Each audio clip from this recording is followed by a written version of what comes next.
Bismillahirrahmanirrahim.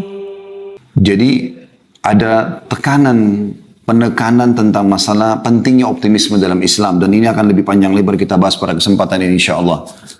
Di pembukaan ini teman-teman sekalian kita bisa merenungi sabda Nabi SAW. Beliau mengatakan la adwa wala tiyara wa yu'jibuni al-fa'al. Artinya, ketahuilah tidak ada penyakit yang menular sendiri dan tidak ada kesialan.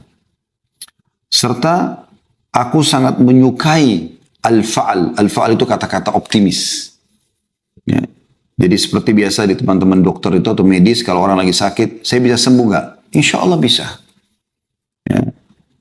Apapun selalu kita menghubungkan bisa. Selama bukan sesuatu yang melawan sunnatullah. Misal, kalau ada orang berharap malam dihilangkan sama sekali, itu keliru. Sunnatullah peraturan malam dan siang berpasang-pasangan. Atau berharap agar lawan jenis laki-laki atau perempuan hilang sama sekali. Ini juga tidak mungkin. Sunnatullah. Atau menghapus kematian. Ya. Atau kelahiran. Atau menentukan, mengatakan bahwasanya tidak mungkin orang ini akan mati pada hari dan menentukan misalnya itu takdir, maka ini semua tidak mungkin. Tapi kalau sesuatu yang sifatnya manusiawi, sembuh dari penyakit, mengejar prestasi-prestasi dunia terbaik dari pendidikan, dari pekerjaan, ya, mengejar harta yang halal, pasangan yang baik, yang sempurna menurut kita, keturunan yang banyak, pakaian yang bagus, harta dan urusan dunia, maka itu kita dianjurkan agar optimis. Termasuk kalau kita sudah melakukan pelanggaran-pelanggaran pun, kita diharapkan agar segera bertaubat dan kembali ke jalan Allah Subhanahu wa Ta'ala. Perhatikan sabda Nabi SAW di sini dikatakan, wala tiyarah, gak ada kesialan. Nah ini seringkali orang menghilangkan atau merobohkan pilar optimisme dalam hidupnya karena menganggap sial. Misal, mobilnya mogok tiba-tiba, sial nih mobil. Padahal sebenarnya tidak ada sial. Atau ada hari sial, ada waktu sial, ada tempat sial. Tidak ada dalam Islam semua itu. Semua di muka bumi ini teman-teman adalah tempat yang baik. Ya. Bahkan Nabi SAW mengatakan, Inna maju ilali ardan masjidan wa tahura. Allah telah jadikan untuk bumi ini semuanya suci. Dasarnya. Dan bisa jadi masjid untuk sholat. Jadi tidak ada dikatakan tempat sial. Kalau ada orang pernah terbunuh di satu tempat, maka itu kasus dia terbunuh. Dan tidak ada namanya ruh gentayangan akan mengganggu orang di sana. Ini semua menghilangkan, merobohkan pilar optimisme sehingga orang tidak mau tinggal di sana, orang merasa selalu diganggu, padahal ini permainan syaitan.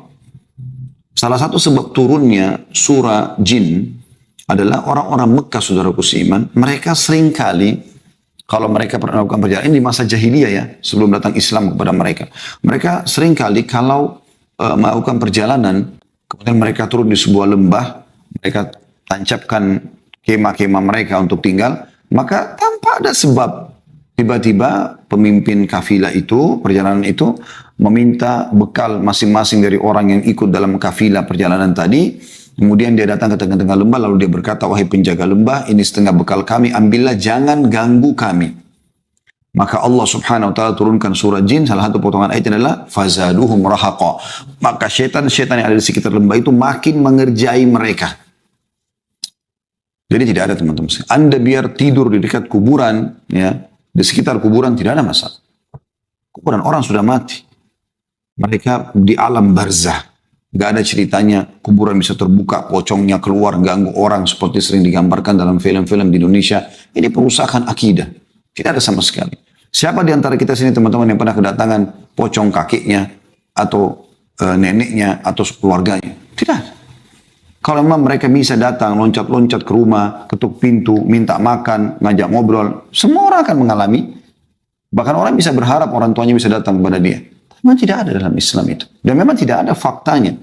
Tapi ini dilakukan oleh orang-orang yang memang tergoda oleh syaitan, akhirnya masuk ke dalam akidah atau coba merusak, menusuk akidah Islam, tapi ini tidak mungkin insya Allah merusak akidah selama kita belajar yang benar.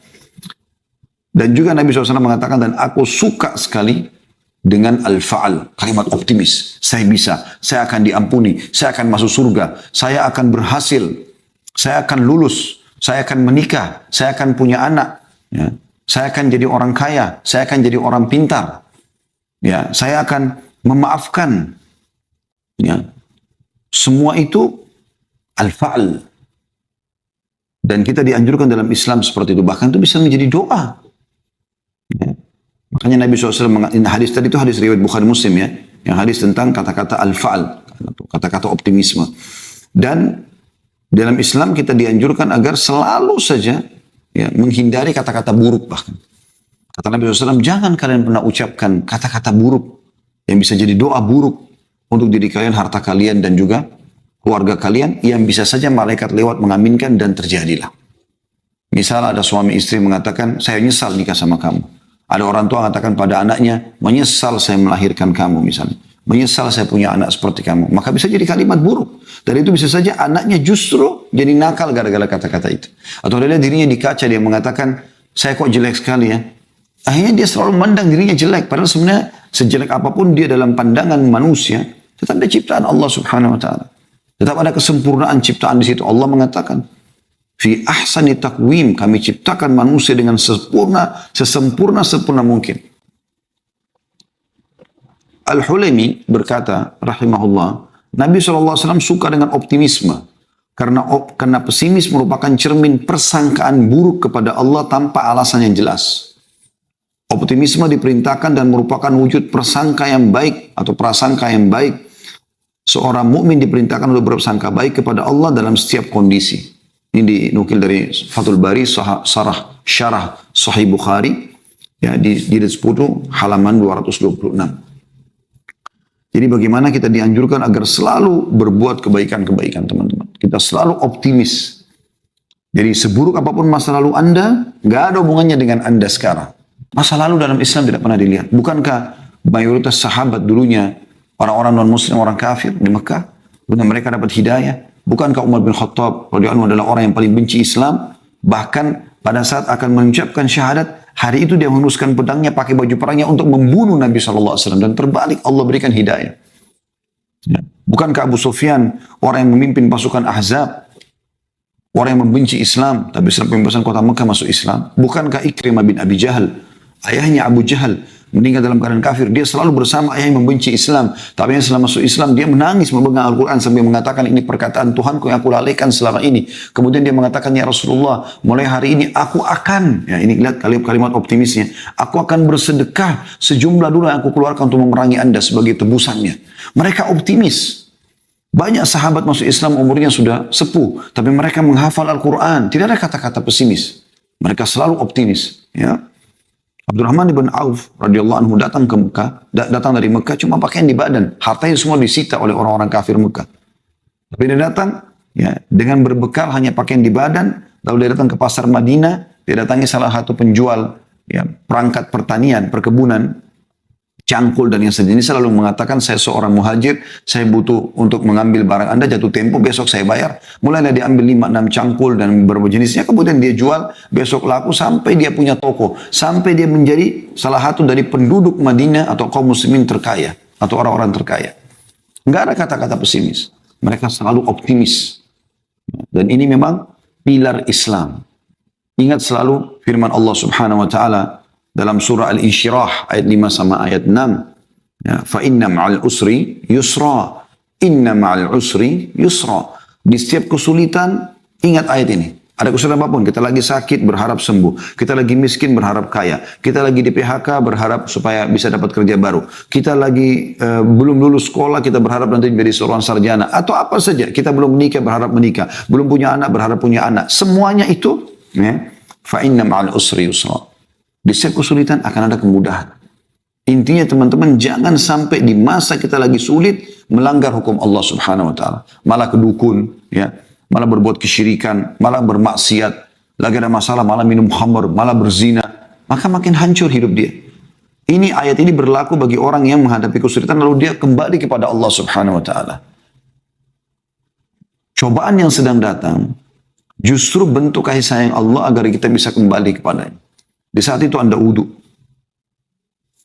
bahkan sejadah, sujud di malam hari, mohon kepada Sang Pencipta Allah. Anda sedang memohon kepada Pencipta langit dan bumi. Kalau Anda sedang sakit, lagi ada masalah, yang ciptakan Anda Allah, yang ciptakan masalah itu Allah, yang bisa menyelesaikannya Allah. Dan Anda kalau sudah mendapatkan nikmat yang ciptakan Anda Allah, yang berikan nikmat itu Allah, yang bisa menambahnya juga Allah Azza wa Jalla. Itu kemuliaan seorang mukmin. Dan Allah ulangi, inna ma'al usri yusra. Inna adalah harfu ta'kid dalam bahasa Arab. Huruf yang memastikan. Inna. Dan saudara-saudaranya, anna, lakinna, semua sama. Tapi inna, Allah mengatakan pasti ma'al usri yusra. Di setiap usaha karena kemudahan. Asal Anda kembali kepada Allah subhanahu wa ta'ala. Ya. Dan juga teman-teman sekalian, salah satu hadis yang mulia diriwayatkan Imam Muslim, kata Nabi SAW, ihris ala ma yanfa'uk wasta'in billahi wala ta'jaz. Ini luar biasa hadis tentang masalah optimisme. Perhatikan kata Nabi SAW, bersemangatlah atas hal-hal yang bermanfaat bagimu. Selama bermanfaat, tidak ada maksudnya, kejar. Proses tertinggi dalam pendidikan, dalam pekerjaan, Anda yang sedang kuliah, yang mengikuti acara kita lagi sekolah, kejar prosesnya terbaik. Jangan bilang, oh saya nggak bisa seperti si fulan, dia selalu ranking 1, 7 arah 1, atau dia selalu mendapatkan nilai A+, saya tidak bisa, saya cuma bisa C. Ini ajiz namanya. Harus kita mengatakan bisa. Saya pada saat kuliah, saya coba terapkan metode ini dan berhasil. Saya merasa pada saat saya berkumpul dengan orang-orang yang malas, kita bisa terkena tampiasannya. Tapi kalau saya semangat duduk dan berteman sama orang-orang yang berhasil, maka saya seperti mereka. Saya seperti mereka. Dan alhamdulillah saya temukan itu. Ya, nilai-nilai yang tinggi pada saat sedang ujian, pada saat kuliah, kita dapatkan karena memang kita bersemangat untuk itu. Ya, kejar yang terbaik. Allah, Nabi SAW mengatakan, bersemangatlah atas hal-hal yang bermanfaat bagimu. Dan minta tolonglah kepada Allah. Nah, ini jangan lupa. Karena kalau Allah tidak tolong, kita tidak akan mampu. Gitu kan? Dan jangan kamu lemah. Wala ta'jaz. Jangan putus asa. Jangan pesimis. Ada juga hadis Nabi SAW yang mulia. Kata Nabi SAW, kalau di tangan seseorang di antara kalian. Ya, di tangan seseorang di antara kalian. Itu ada bibit pohon. Sementara dia tahu besok terjadi kiamat. Maka tetap dia tancapkan. Luar biasa. Ya, motivasi dalam Islam. Kita sudah tahu kiamat besok. Artinya hancur juga pohon itu nanti. Kita juga nggak ambil manfaat. Tapi tetap dia tancapkan. Karena bagi seorang muslim, perbuatan baik apapun yang dia lakukan, maka akan ada pahala yang di sisi Allah SWT sampai di detik terakhir pada saat dia mau meninggal dunia. Seorang ulama bernama Abu Yusuf. Rahimahullah, salah satu ulama madhab yang terkenal. Ya, dari madhab Hanafi. Beliau pada saat sudah mau meninggal, datang seorang temannya yang dia anggap ada ilmu lebih dari dia, lalu dia mengatakan, ajarkan kepada saya. Kata temannya, Anda sudah dalam sakit yang parah, ini mau menghadapi sakaratul maut. Dia mengatakan, saya meninggal dalam kondisi saya faham ilmu itu lebih saya cintai daripada saya meninggal dalam kondisi saya tidak tahu. Lalu temannya mengajarkan kepada dia dalil-dalil, dia berusaha menghafal, dan ternyata apa yang terjadi teman-teman sekalian? Dia menghafalnya, beberapa detik kemudian dia meninggal dunia. Begitu besarnya motivasi dalam Islam. Dan optimis setiap kali mengejar prestasi terbaik. Dan Anda diberikan lagi satu motivasi besar dalam Islam dalam masalah optimisme ini. Yaitu, kalau Anda sudah niatkan ternyata Anda belum melakukannya, asal Anda tulus karena Allah, Allah akan berikan pahalanya. Misal, kalau Anda mau tidur sholat malam, niat mau sholat malam. Ternyata kebablasan, bangunnya azan subuh. Di sini Anda akan diberikan oleh Allah Subhanahu wa taala pahala lengkap sholat malam. Karena kata Nabi SAW begitu. Man hamma bihasanatin walam ya'malha kutiba lahu hasanatun kamil. Siapa yang baru niat mau mengerjakan satu amal kebaikan, lalu dia kerjakan, siapa yang niat mengerjakan satu kebaikan, lalu dia belum sempat mengerjakan, dicatatkan baginya satu pahala. Fa'in amilaha, kalau dia sempat kerjakan, kutiba lahu asyru adhafiha. Kalau dia kerjakan akan dicatatkan baginya 10 kali lipat. Jadi kalau Anda bangun sholat malam, Anda akan dikasih 10 kali lipat. Karena sudah niat sebelumnya dan dikerjakan. Seperti itu. Seperti sekarang Anda tidak punya harta untuk haji misalnya. Tapi Anda niat mau haji. Anda meninggal sebelum mengerjakan haji. Anda akan dapat pahala haji. Jihad, sedekah, bakti sama orang tua. Apa saja. Setiap kali Anda lihat perbuatan baik orang lakukan, Anda tidak mampu melakukan. Tapi Anda memang berniat, berazam, bertekad. Kalau Allah berikan kemudahan seperti orang itu saya akan lakukan. Maka Anda akan diberikan pahala yang sama. Begitu kata Nabi SAW dalam hadis. Ya, manusia ini 4. Ya. Yang pertama, adalah orang yang diberikan ilmu dan harta. Lalu dia habiskan keduanya di jalan Allah. Dia hartanya banyak, dia sedekahkan, dan dia juga punya ilmu agama, dia ajarkan. Kemudian datang golongan ini manusia terbaik. Semoga Allah SWT jadikan kita termasuk orang-orang ini. Yang kedua adalah orang yang Allah karuniai ilmu tanpa harta. Dia beragama pintar tapi miskin. Tapi dia, kata Nabi SAW, melihat orang yang pertama lalu dia mengatakan, andai saja Allah memberikan kepadaku seperti si fulan, maksudnya seperti orang yang pertama, saya punya juga harta, saya juga akan lakukan hal yang sama. Bangun masjid, rumah anak yatim, bantu orang susah, segala macam. Apa kata Nabi SAW? Fahuma fi ajri sawa. Maka mereka sama pahalanya. Bayangkan optimisme yang tinggi luar biasa dalam Islam. Kita biar tidak mampu bangun masjid, kita tidak mampu bantu janda-janda, anak yatim, kita tidak mampu membangun sebuah kota, apalah perbuatan-perbuatan, kita tidak mampu pergi haji, kita belum mampu beli umroh, kita pergi umroh, tidak mampu melakukan banyak hal, ya, dari kegiatan-kegiatan sosial, tapi kita bertekad dalam hati, kalau seandainya Allah berikan saya kesempatan, saya akan lakukan yang sama. Maka sama pahalanya dengan orang yang melakukan.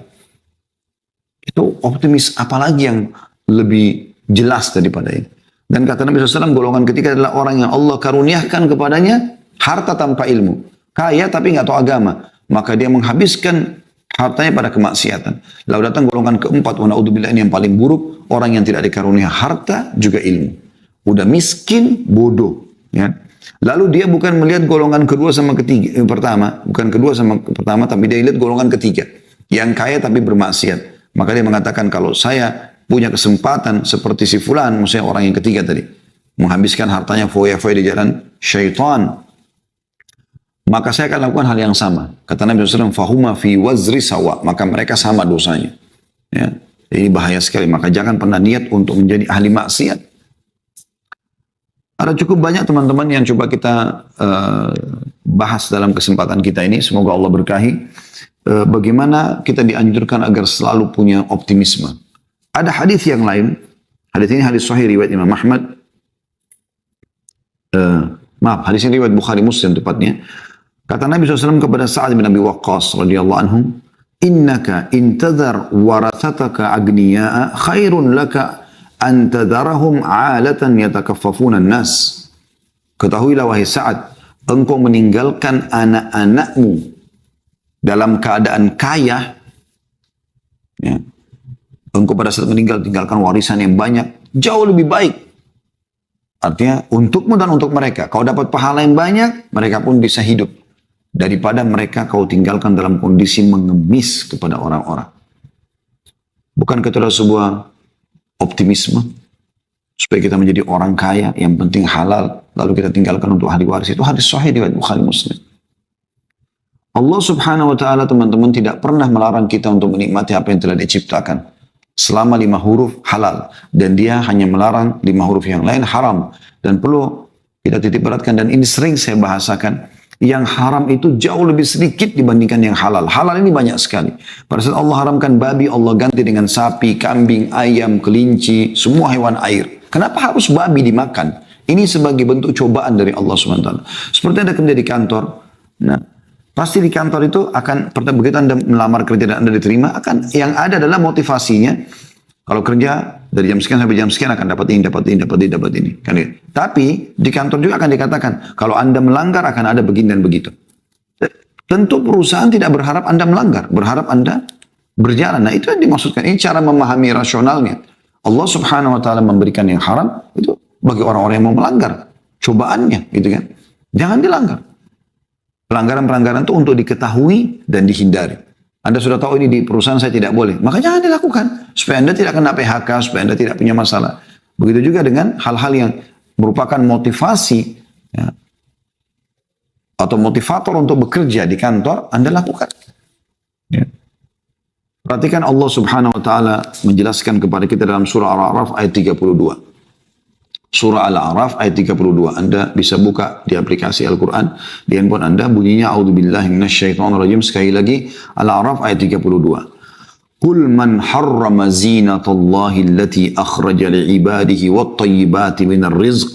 Qul hiya lilladina amanu fil hayatid dunya khalisatan yawmal qiyamah.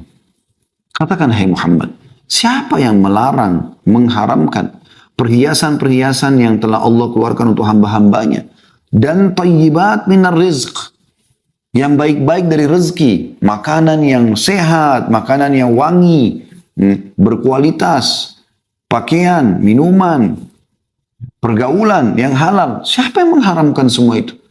Allah suruh orang beriman untuk makan, minum, kulu, washrabu, makanlah dan minum. Tapi Allah kasih kuncinya, halalan yang halal dan thayyib yang berkualitas. Kalau orang beriman teman-teman tidak boleh makan, nggak boleh minum, nggak bisa biologis, maka mungkin kita susah hidupnya.